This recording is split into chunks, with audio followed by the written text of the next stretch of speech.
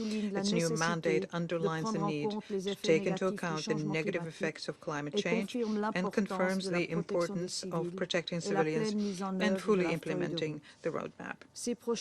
The upcoming months will require all actors to work together to meet the needs and expectations of the people. To this end, Switzerland recently renewed its partnership with the reconstituted Joint Monitoring and Evaluation Commission and the Ceasefire and Transitional Security Arrangements Monitoring and Verification Mechanism, which are key instruments for moving forward. I thank the representative of Switzerland for her statement, and I shall make a statement in my capacity as the representative of the United Arab Emirates.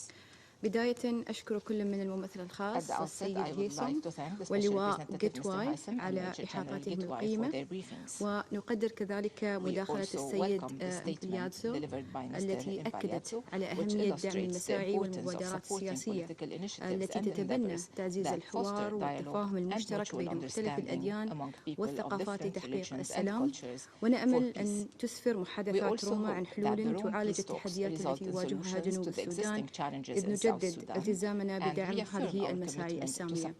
ولا يفوتني الترحيب بمشاركة ممثل جنوب السودان في اجتماع اليوم. السادة أعضاء مجلس الأمن، جميعنا يعلم بأن مسار السلام يبدأ حينما تبدي الأطراف استعدادها لإجراء حوار هادف يسمح بتجاوز الخلافات ويرسي دعائم السلام. وتكتسي هذه المسألة أهمية خاصة حينما تناقش الأوضاع في جنوب السودان، وهذا تحديدا ما أود أن أؤكد عليه في بياني. فقبل كل شيء لا بد من تعزيز الحوار بين المجتمعات المحلية لإنهاء دوامة العنف وترسيخ ثقافة السلام على المستوى المجتمعي. ولهذا نرى أن جهود بعثة أنمس في هذا الصدد ضرورية، لا سيما من حيث التواصل مع القادة المحليين والتقليديين وإنشاء منصة لمناقشة مختلف القضايا بينهم وتهدئة التوترات وتجديد التزام المجتمعات المحلية بقيم التعايش السلمي. كما نرى أن استمرار الحوار والتواصل بين أصحاب المصلحة ومنهم النساء والشباب جوهري لإعادة بناء الثقة بين الأطراف وإحراز المزيد من التقدم في تنفيذ اتفاق السلام المعاد تنشيطه. وأشير هنا إلى الخطوات الإيجابية التي اتخذها جنوب السودان وتصب في هذا الاتجاه، مثل الموافقة على قانون الانتخابات الوطنية وتقديم عدد من مشاريع القوانين المهمة، وكذلك الموافقة على الميزانية الوطنية لنشر القوات الموحدة الضرورية، مع تأكيدنا على الحاجة لمواصلة العمل في هذا المسار ومراعاة خارطة الطريق وجدولها الزمني، وتأكيدنا كذلك على أولوية إعلاء المصلحة الوطنية فوق أي اعتبارات أخرى. ولترسيخ السلام لا بد من مواصلة العمل على مواجهة التحديات الأمنية الخطيرة في جنوب السودان، خاصة في ضوء الأحداث الأخيرة في ولاية أعالي النيل وبالأخص في مدينة ملكال، إذ تشهد البلاد استهدافا وقتلا مستمرا للمدنيين والعاملين في المجال الإنساني والتعرض للقوافل الإنسانية والتجارية، الأمر الذي يعرقل وصول المساعدات للمحتاجين واللاجئين الوافدين إلى جنوب السودان في ظل التوترات التي تشوب المنطقة. ونشيد هنا بدور بعثة أنمس في دعم وتعزيز قدرة الحكومة على حماية المدنيين واتخاذ عدد من التدابير الاستباقية كنشر القوات بما يتماشى مع ولاية البعثة. ونقدر أيضا حرص البعثة على ضمان حماية العاملين في المجال الإنساني وتيسير وصول المساعدات الإنسانية.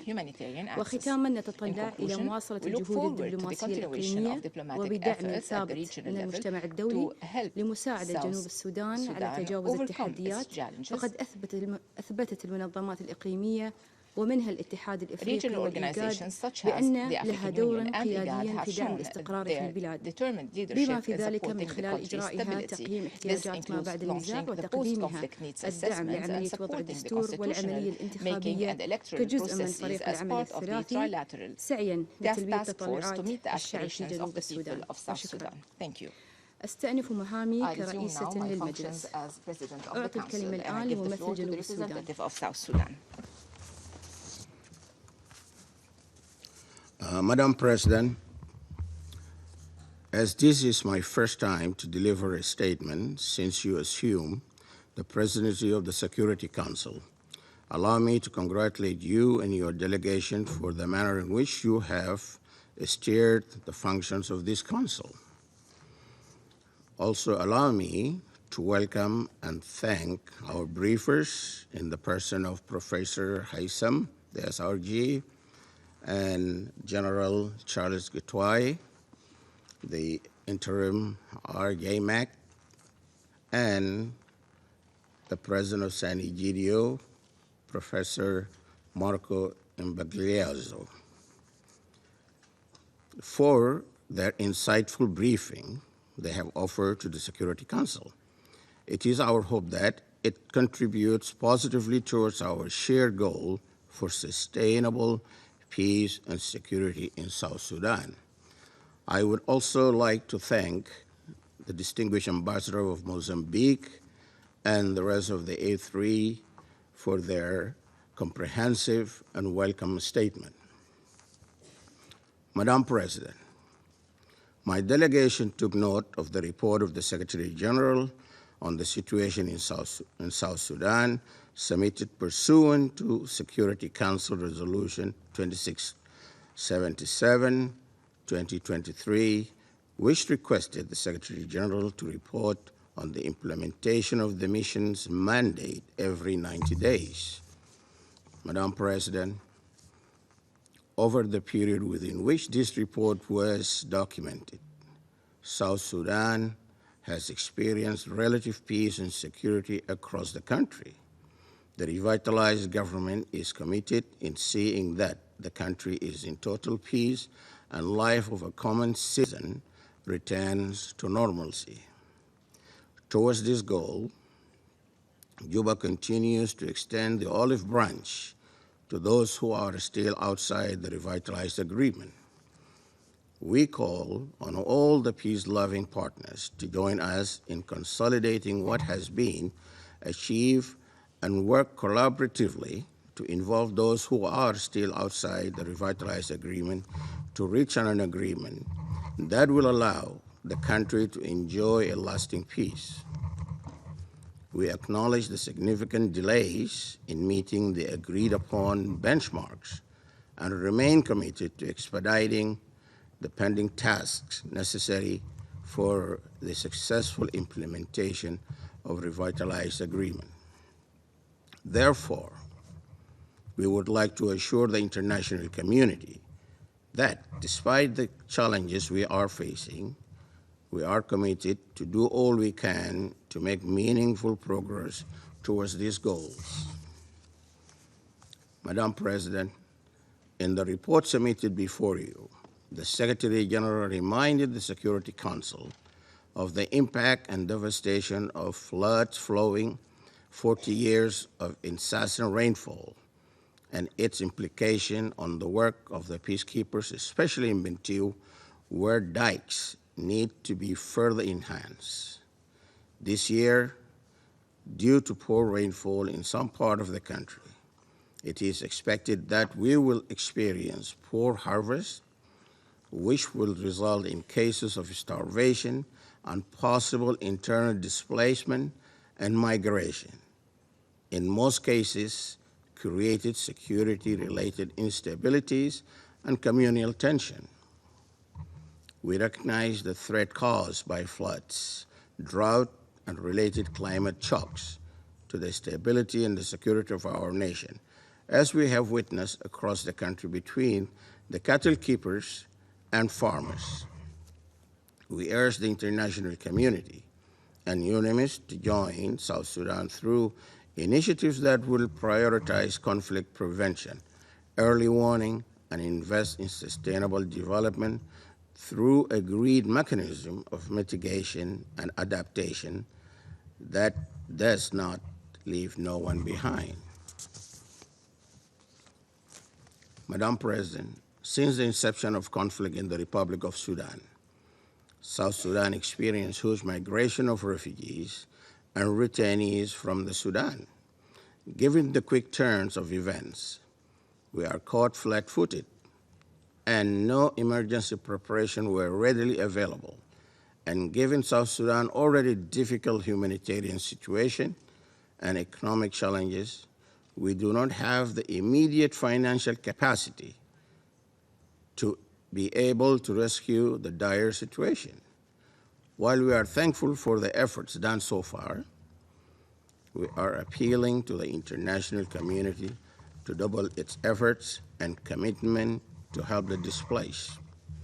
Madam President, the government of South Sudan wishes to express our deepest appreciation to the UNMISS, IGAD, and those countries who are assisting in the implementation of the roadmap, and we urge those partners and friends who are yet to join in support of the implementation of the roadmap to come in to allow the parties to effectively and positively implement the roadmap and allow for successful conduct of the general election as provided for in the revitalized agreement. Madam President, South Sudan is grateful for the ongoing support of UNAMIS, African Union, IGAD, RJMAC, and San Egidio, and other related organizations and mechanisms within the revitalized agreement, as well as the troops and police contributing countries that are helping to ensure our continued progress towards the brighter future. We assure the international community of our continued commitment to the implementation of the revitalized agreement and achieving lasting peace and stability in South Sudan. In conclusion, Madam President, notwithstanding the challenges the revitalized agreement faces in the implementation of the revitalized agreement, the parties are committed to its full implementation.